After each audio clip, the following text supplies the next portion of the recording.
All right. So today I have Yeah. Emily Pedzinski. Did I say that right? Pedzinski Yeah, you did. with BeFit Beekeeping, who runs a YouTube channel as well as a Discord beekeeping community. So thanks for joining me, Emily. You want to introduce yourself beyond that? Yeah, sure. YouTube channel. I just started that this year in the beekeeping world. I'm expanding quickly. I'm planning to go treatment free next year. Meet mite resistant bees. Yeah, got a Cool. lot going on. Well, so one of the things I noticed was you know, so when did you start beekeeping? I guess is it a relatively new venture for you? Have you been doing it for a few years?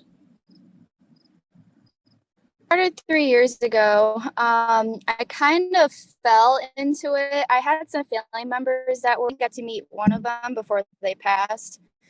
But yeah, so my boy had some apple trees that needed to be pollinated, and he bought some hives, but then that fell through. So he was like, "Hey, I have these empty hives if you want." And I didn't know anything about beekeeping, and I was like, "Oh, like yeah, I can't be hard at all. I'm just gonna just go right in being blind." Yeah, kind of foolish, but yeah. So I did that first year, made a lot of mistakes.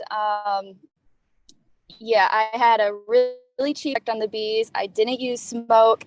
They stung me through the stew. It was a whole mess. After that, I decided I need to learn everything I possibly can about bees so that never happens again. Right. Well, Yeah, sometimes I now feel I'm like here. well, for me, I learn best by failing because then you kind of realize why you do it that way versus just doing it away and not really having any idea of why you do it that way, right? Um, but so, I mean, Mm-hmm. it sounds like, I Exactly. mean, you learned, a lot of people, I think, just kind of fall into it. You start with one hive and then everything goes south.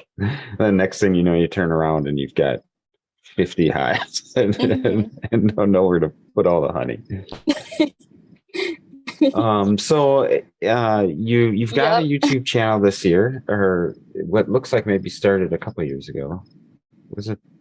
But it originally looked like you started off as a runner. And before I get into kind of how that transition happened, are you still a runner? Yeah, I'm still trying to see how far I can take my running. I'm still competitive at semi-pro level, so I go to elite races and whatnot. So yeah, I'm still trying to pursue the champ team some year, or like the Olympics, but it's just wherever that takes me as well. Well, I managed to find your rankings, which are pretty impressive, actually. So you got world ranking in the 600s, in the 800 and the 1500 meter. Yeah, both of those. That I don't think I could walk that far, let alone run that far. Maybe if you put skates on me, Yeah, maybe I I could would do say, it. yeah, yeah. I would Right. say the 800 is the long's like the most painful, but I don't know. It's kind of fun. Now is that so 800, is that just like pure sprinting? Yeah, pretty much. You have to go 2 laps around. You have to, in a way, conserve yourself, but also like yes, they're going sub 60 per 400, which is moving. So the whole time. What does sub 60 mean for us non-runners? Sorry. So under 1 minute to go around the track one Oh my time. goodness. That's fast. I know times that by two. Oh, my heart's exploding just thinking about it. And then the 1500, I'm assuming, is a little bit more pace. Is that then, how does that math work out? Is So that like, that's more similar to a mile in metrics. That's like the metric mile, just because that's what on a world stage. So it's like 109 meters shorter than a mile. Okay. Interesting. So I guess maybe we covered that.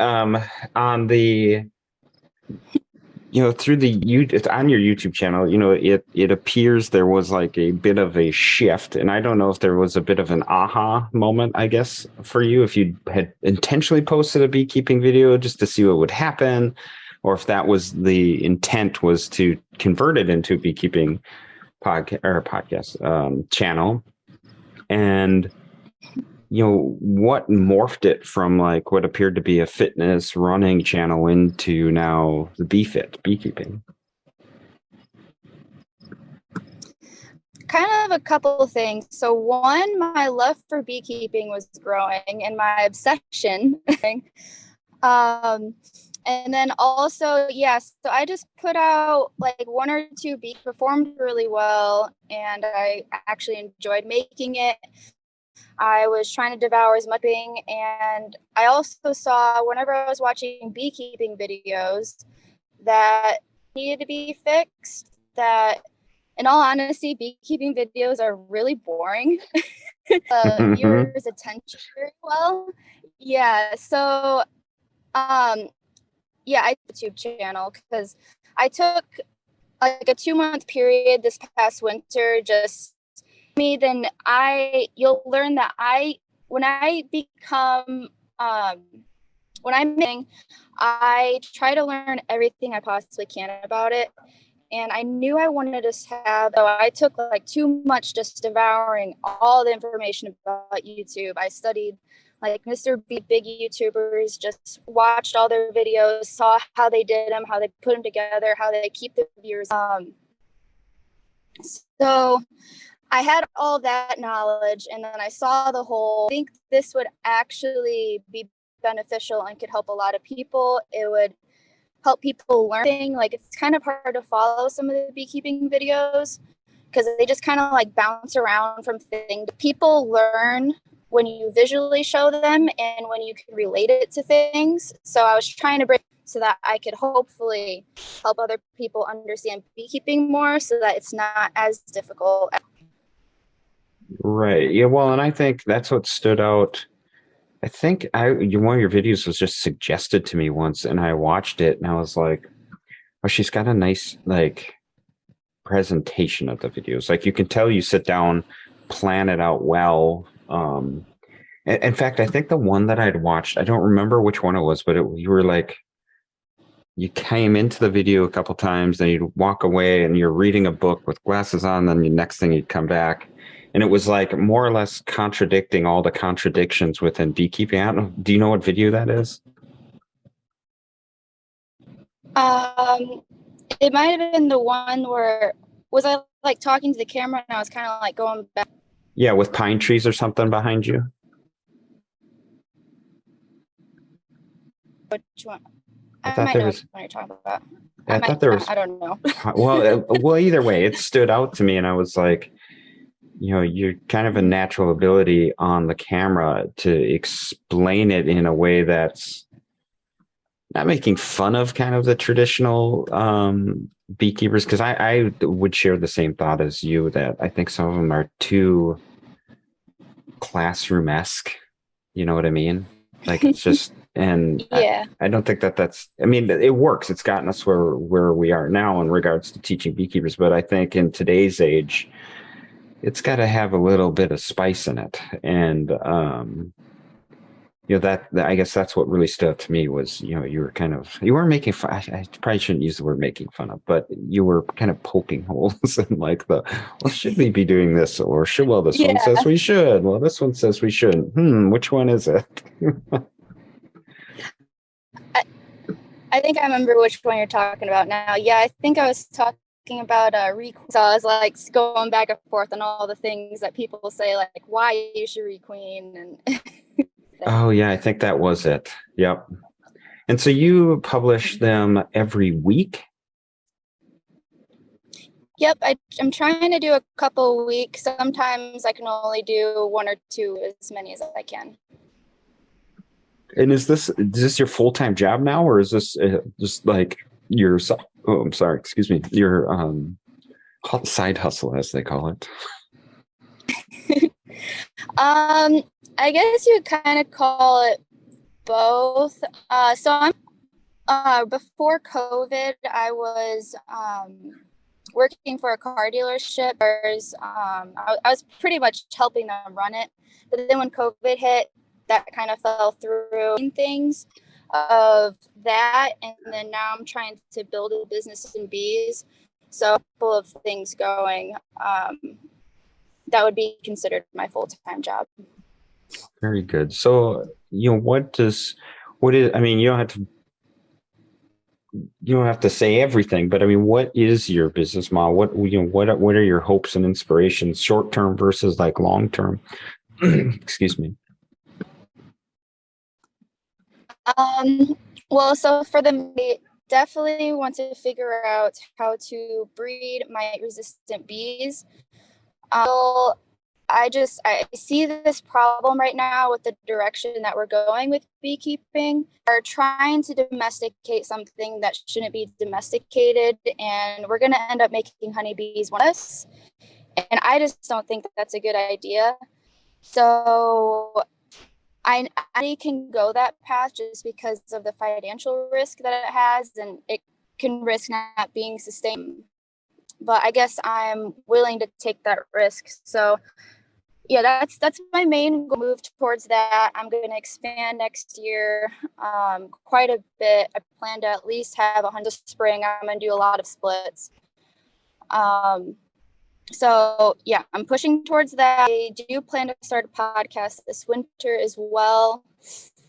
And then long now, I would like to open up a meadery and use the honey that I've been getting from the bees for that. Yeah. So, I mean, I've had a couple people on that are specifically treatment free and some that breed queens. And, I share that very same thought with you in regards to, I think that we are going the wrong direction as a whole in the industry in regards to constantly treating the bees, and I say it in almost every podcast, we are breeding the varroa mite to be strong, and we are keeping the bees that should die off through natural selection alive, which is just this really bad potential scenario. And, there are lots of people out there that are very successful raising and breeding varroa resistant bees. And so, I'm one of them. The first 2 years was a disaster. But it's started to pan out quite nicely. And, just the other day I was in a hive with kind of a mentor, and,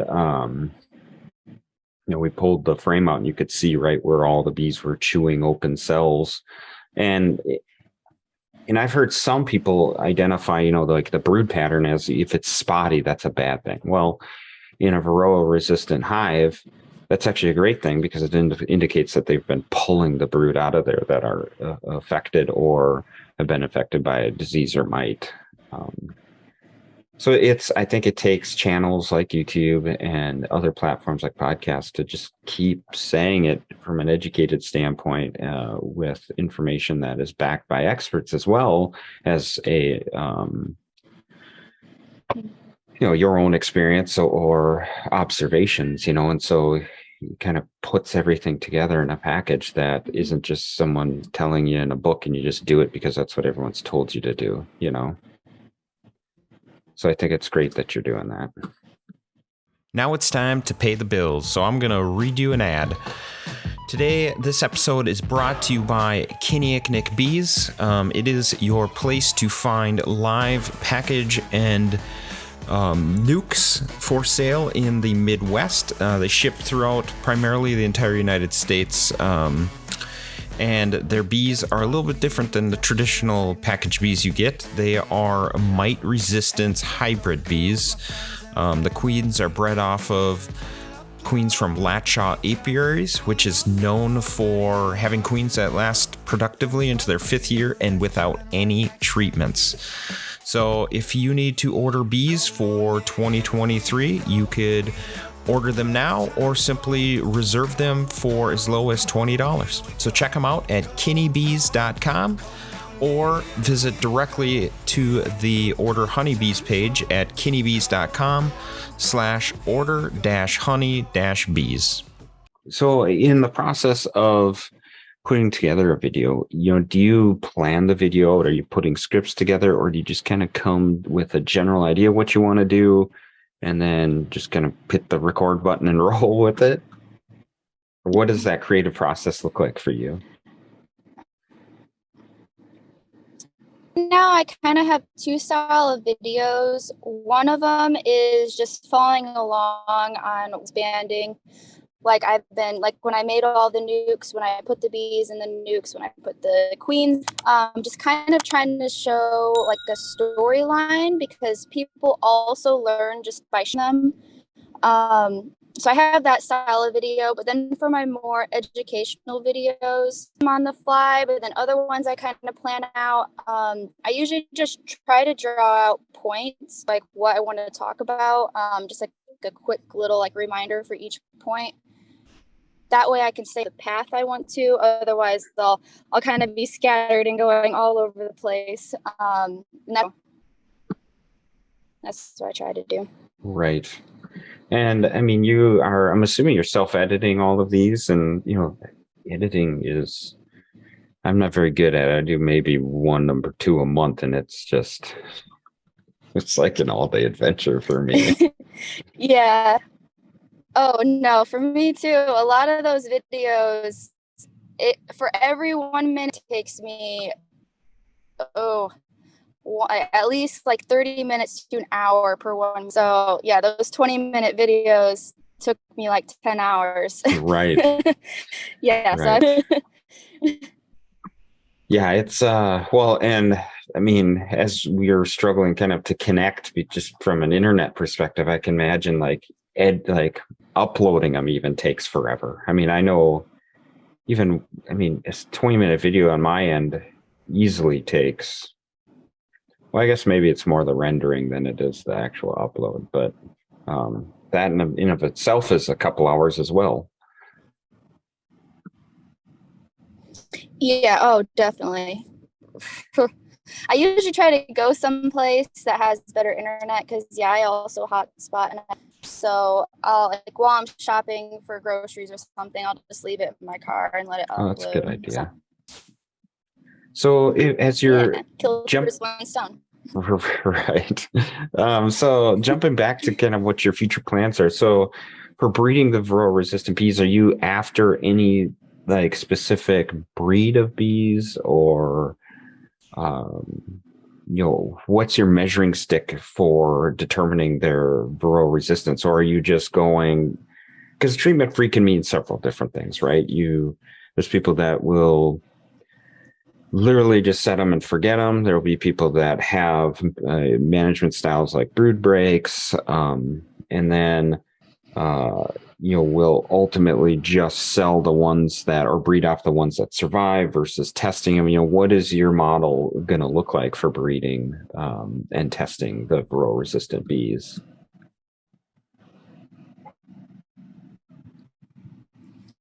So in the spring, in some breeder queens, there are some really good scientists that are way smarter than a lot when it comes to breeding bees. So I'm going to start where they left off. I'm going to get exactly which ones I do want to get a VSH breeder queen, and probably the pole line as well. But also, the bees that I have right now, Carnelians and Carnolians, it's a mix. Those are not good with mites at all, I've noticed. But then I always breed, and I just did a lot of alcohol washes last week. And they're actually managing Varroa really well. When I first got them, I didn't really like them just because I was seeing that poor brood pattern. And I was seeing just really sensitive, and they just weren't doing well. But now that I've been checking their mite level, I'm seeing that actually no, they're just managing it on their own. because the mite levels are maybe going in a wash, like just barely, or they'll just stay the same. So I'm probably going to keep. Sorry, go ahead. So you're saying the bees that you're noticing that are managing the varroa fairly well appear to not be like a booming population like the other ones? They are still booming in population. Well, I guess it depends on what you compare them to. If you compare them to the Italians and Carniolan, they have a lot of bees and they're extremely productive. And it's kind of them because they're known for that. So they're not as productive as Italians, but they still have their numbers and they still do bring in honey. You're just maybe taking like, I guess like a 10% cut, maybe 20% cut in terms of both of those breed. But in terms of how I'm going to find the bee that is mite resistant, I could do all the VSH testing, alcohol washes all the time, but I just feel like that's going to be a lot of work with how many hives I'm wanting to run. Right. So I'm just going to let them do their thing. Whatever makes it. Whatever doesn't. I have as many nukes as I have full-size hives. That's crash. I can just plug it right back in. I think that's the key to making it sustainable. Those other hives you can pull from. Also, those help with adding brood, and it just helps out a lot to have nukes going. Well, and I've actually noticed the same thing with my better performing VSH hives is that they do have a lower honey production, and their hive population is lower than the ones that can't manage varroa on their own. And I've talked to Corey Stevens. In fact, I have a podcast episode with him, and he described it pretty well. It's like, as we're going back down to kind of the core basics, not the core of the genes that we're after, we eventually kind of ignore the other ones that we want, right? Like being incredibly gentle, having those nice brood patterns and honey production, and then potentially like the color of the queen or whatever, whatever other characteristic you're after. And so the core obviously that you're building off of is the mite resistance. And then from there, then you can start adding in those other aspects, in at least this has been his observation. And I, I'm not as deep in as he is, and sounds like you may not be as well, but I think eventually we'll be able to start kind of adding those other pieces, like, oh, this queen is mite resistant, but produced twice as much honey as the other ones did. So maybe now we're starting to breed off of her, and it's like, as the queen mates, each drone that she mates with, call it 10, each one of those drones are adding to the characteristics within that hive. And if it's 10, and let's say all things even, there's 10% of that drone's characteristics in each hive, or in that hive. So if one's really gentle, 10% of those bees are going to be really gentle. If one's just a crazy honey producer, 10% of those bees are going to be foraging fools,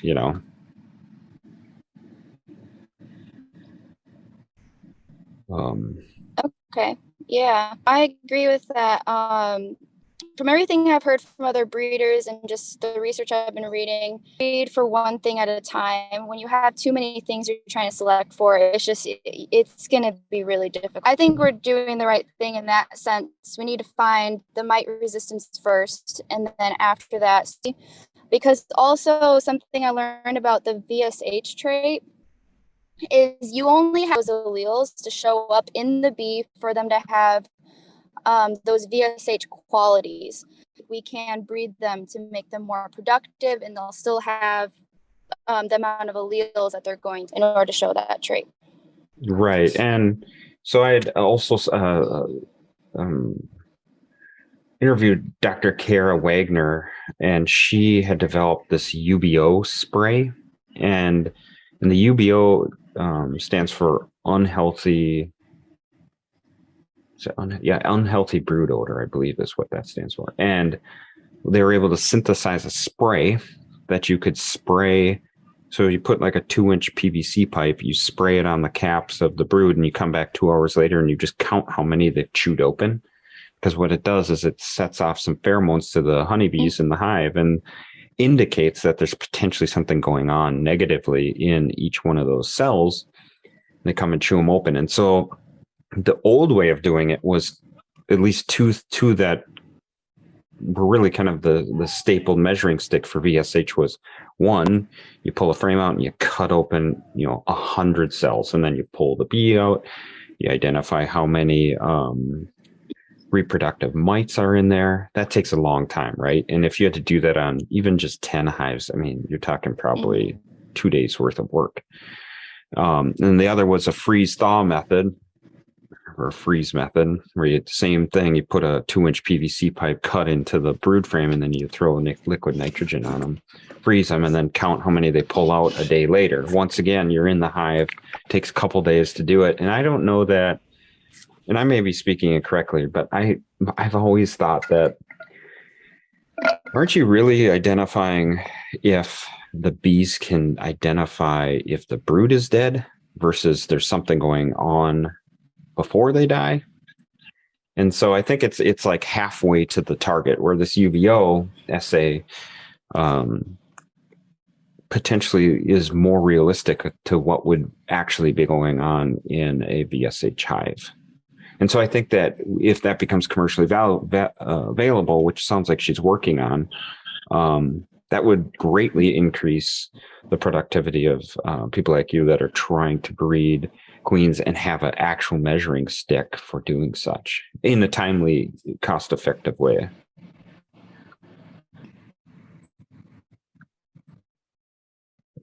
Definitely, yeah. That actually sounds.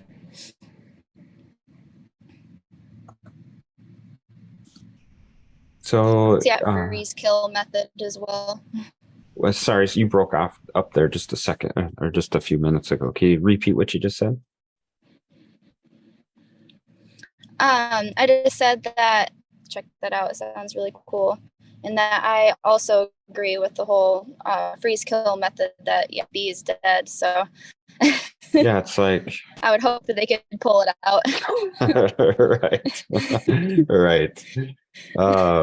So you also touched on expanding next year. So that is primarily your hives as well as breeding the queens. And then it sounds like the big ambition is the meadery, right? And do you kind of have it? You don't have to tell us potentially what you're thinking, but you're starting to kind of brew up names and all the fun stuff that comes with it before all the hard work starts. I haven't came to that part yet. First, I'm kind of experimenting with if I can find some that are really good. But yeah, I haven't really thought of a name. I don't aim for a meadery, so, but yeah, it'll branch off something that has to do with that. I've made my attempt once to make a meadery, and it was about as good as I would envision airplane fuel to taste like. Oh no. It's pretty strong. Yeah, so where I'm located, we're right on the wine trail in Michigan. I was hoping to get a property somewhere along there because we have a lot of people from Chicago that come up and come visit all the wineries. So yeah, it'd be perfect, just like a little stop for that. I'm really loving these bees. I feel like I'm gonna get hooked on breeding bees. Yeah, I mean, I guess we'll see. Well, I mean, the numbers work really, really well for breeding bees. I mean, especially if you're breeding a premium one. And honestly, you just got to put out, more than a few, but call it a few a day. And you can make a pretty good living just off breeding, mite-resistant queens. Yeah, what I've learned as an entrepreneur is you need to have multiple things going. You can't just put that way. If something's not doing that great, then you have other things to fall back on. So yeah, I'm just kind of a good base of multiple things to put together. Right. Yeah, that's not a bad plan. So, do you want to, I mean, if we're kind of starting to wrap things up, is there anything else that you really wanted to touch on or discuss? I know you've got likely a couple shout outs for, BeFit Beekeeping, as well as the Discord, which we probably would have to explain to 95% of the people listening what Discord even is. Yeah, I mean, I guess we'll start with that, with Discord. Too, I just know it's something that is growing, and it's kind of similar to Facebook. I guess it would be more similar to like Twitter, if anybody's ever used that. It's pretty much this platform where you put out these different threads of information, certain things, so that people can see it. But it's this community where everybody can share all of their tips, so that whenever you have questions, you can just go and look and say, oh, okay, this is how I should do this. I'll be in there too. So if you have a question, just post it, and somebody knowledgeable always has an answer for you. Definitely join that if you're wanting to learn more, or if you just have a lot of knowledge and you want to share that, because we could definitely. And that's BeFit Beekeeping Community on Discord, correct? Yep, that is. And I would, my description of Discord is somewhat similar. I like to kind of refer to it as like the new forum platform. Yeah, that's actually better. Mm-hmm. Yeah, but it was initially started by gamers, which is kind of taken over by learning groups in colleges, that they'll start Discord channels just specifically for like a class, to where class members can jump in and discuss things. And I know a lot of gamers will, as they're playing with their buddies online, they'll also have their system connected to Discord so they could all chat while playing. Just kind of a nice multifunctional. Yep.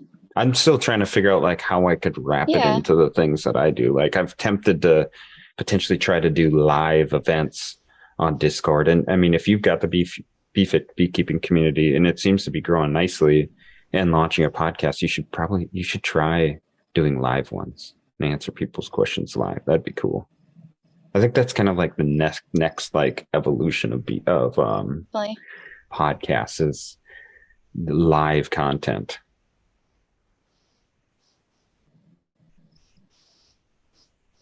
Yeah, I did a live broadcast. What is it called? It was with they have one going. I can't remember the name of it at the moment. I don't know. Was it a platform? But yeah, they did. It was, they have it on YouTube. It's a live chat they do. I think it's called the Stream Team Beekeeping. It's a live form video, and they answer a lot of questions in the comments. So, what was it called? Yeah, I thought that was pretty cool that they're doing that. Stream Team Beekeeping. Oh, gotcha. Okay. Mm-hmm. Interesting. Well, cool. Yeah. So I thought that was interesting. Yeah. I mean, it's the nice, I really like the ability for, you don't have to penetrate these, like, well, I won't get into that, but it's nice that we've got so many tools to get kind of information out there and for people to kind of pick and choose what they want to listen to and get multiple different takes on the same subject. I think that's critical in determining what makes sense to each people or to each person and what path they want to choose to go down.